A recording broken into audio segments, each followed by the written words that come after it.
Et donc je crois bien qu'on a des Miss France.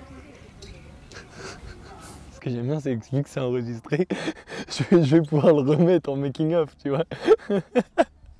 J'ai perdu mes Miss. Ça c'est bon. Elles sont peut-être tombées dans le trou.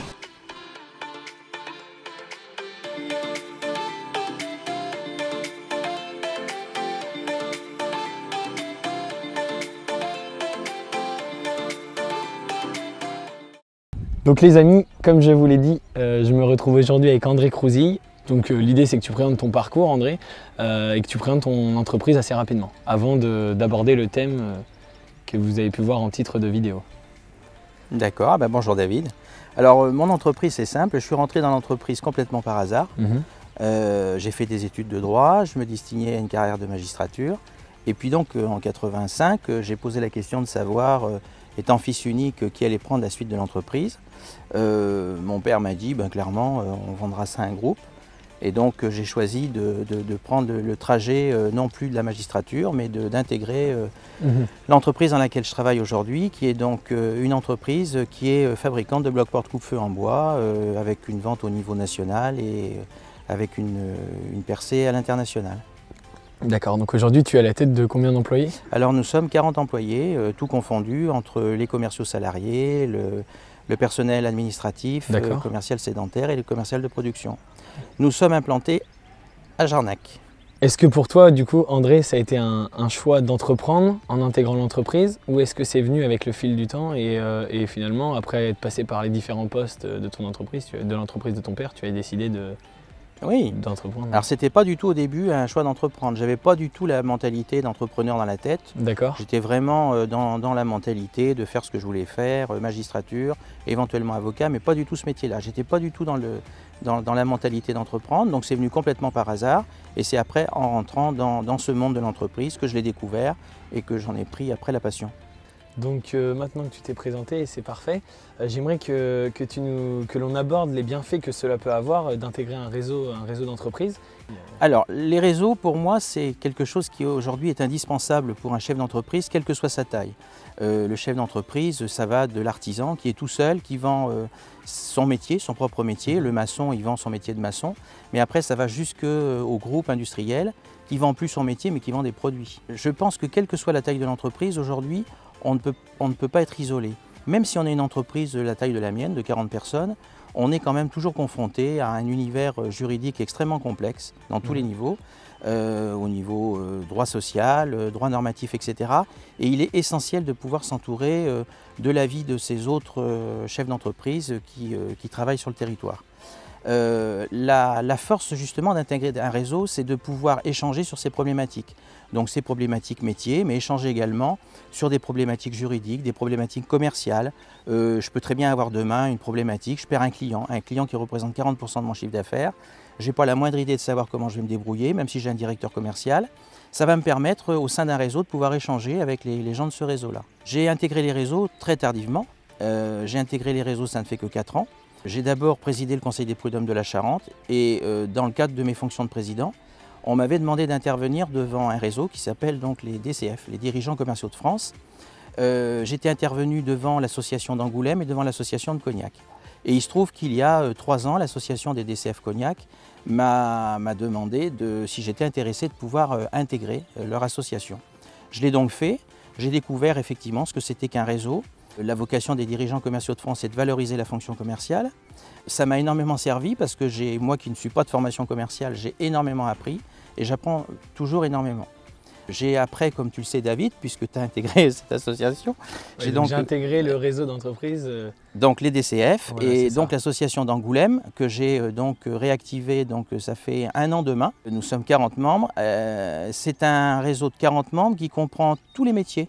Et on a quand même tous les mêmes problématiques, ça nous permet d'échanger.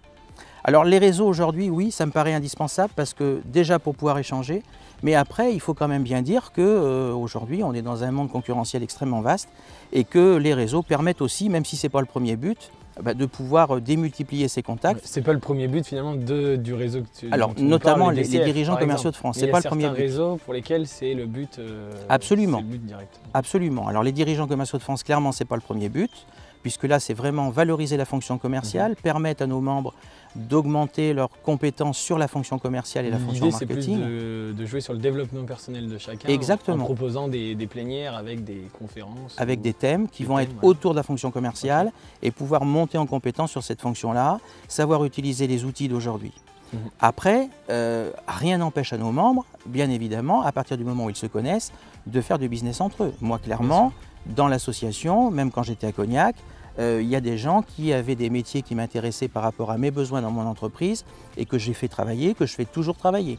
Donc c'est quand même une véritable opportunité quand même en termes de business. Mais clairement, les dirigeants commerciaux de France, le premier but, c'est pas du tout de faire du business. Mais après, il y a des associations qui sont clairement sur le business. Donc on va parler du BNI, qui est une association d'envergure internationale. Le BNI, effectivement, a plusieurs bureaux en France. Et là, on est clairement sur faire du business et on ne fait que du business. Et après, il y a d'autres réseaux. Il y a donc le Centre des jeunes dirigeants qui est là, qui s'adresse évidemment qu'à des dirigeants d'entreprise, qui va permettre à ces dirigeants de montrer en compétences et donc ils vont avoir un certain nombre de formations. On peut parler d'Alliance Entreprise qui est là plus destinée aux industriels et puis de la Jeune Chambre économique qui là va accompagner les jeunes sur des actions citoyennes, donc pouvoir s'exprimer en public, pouvoir demain peut-être leur apprendre à créer leur entreprise, mais tout ça dans le cadre de développement citoyen, c'est-à-dire participer à la vie du territoire.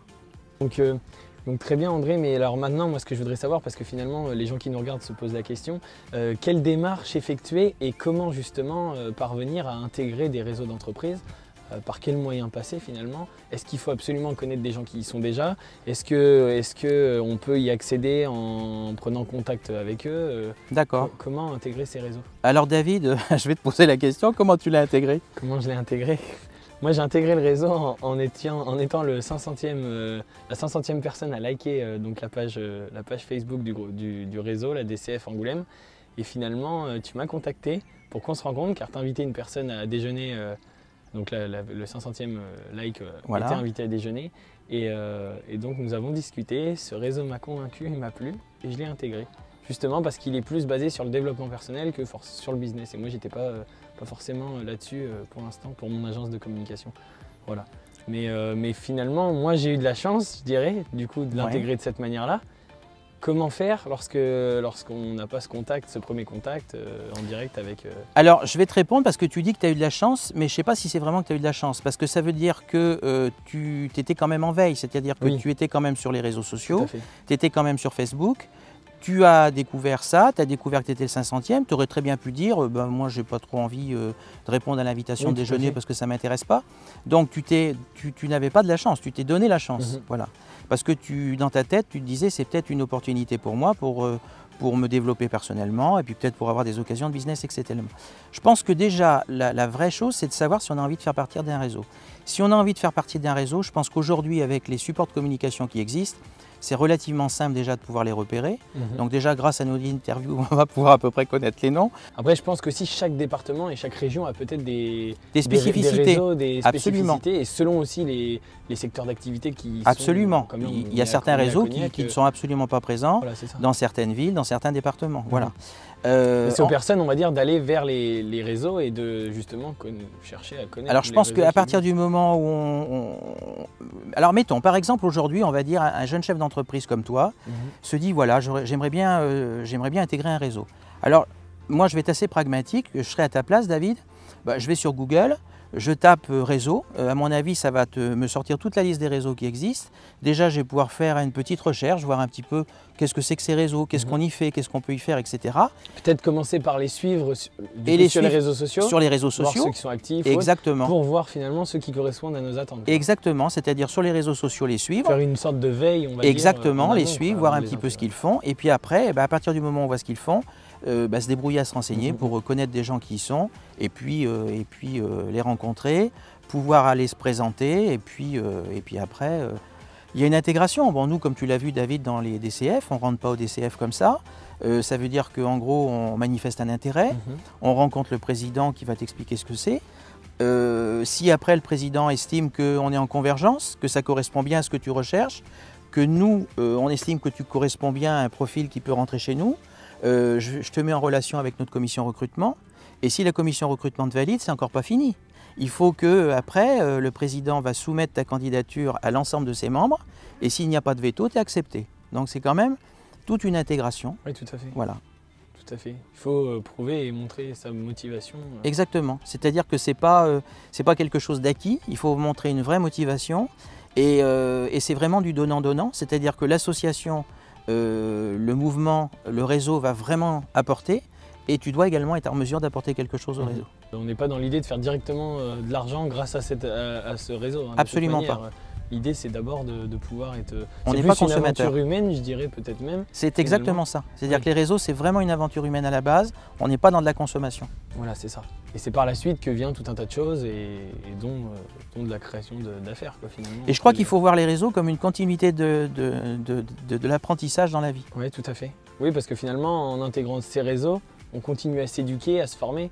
Moi, je répète bien souvent dans les vidéos qu'il faut acheter des livres pour s'éduquer, se former, se mettre des objectifs, lire un livre par mois, etc. Exactement. Mais intégrer un réseau peut aussi permettre de continuer à s'éduquer et à se former. Exactement. En côtoyant des gens, pour des gens comme moi qui sont assez jeunes et qui finalement vont s'appuyer sur des gens qui ont plus d'expérience comme toi, comme exactement des réseaux. Ouais, c'est ça. Donc, tu sais les échanges qu'on peut avoir. Toi, tu as 21 ans, il ne faut plus que je dise 22 parce que je me trompe. Moi, je vais en avoir 56 dans peu de jours. Ça nous permet d'échanger. Moi, je te mets en garde sur un certain nombre de pièges dans lesquels tu peux tomber. Et c'est ça vraiment le réseau. Oui, très bien. Et écoute, je te remercie en tout cas d'avoir pu répondre à mes questions. Et puis, je pense que ça va en aider plus d'un. Dis-moi, tu n'avais rien d'autre à rajouter ou... Non, simplement le petit clin d'œil à la Charente. Ouais, le petit... Attends, on va le refaire parce que du coup, là, je te demandais ça comme ça. Attends, on va le refaire. Qu'est-ce que serait le mot de la fin, André? Le mot de la fin, c'est que je suis charentais. Oui, voilà. Nous sommes en Charente. Voilà. Et donc, le fait que le président des DCF Angoulême fasse l'interview sur Cognac, c'est un peu symbolique. D'accord, très bien, parfait.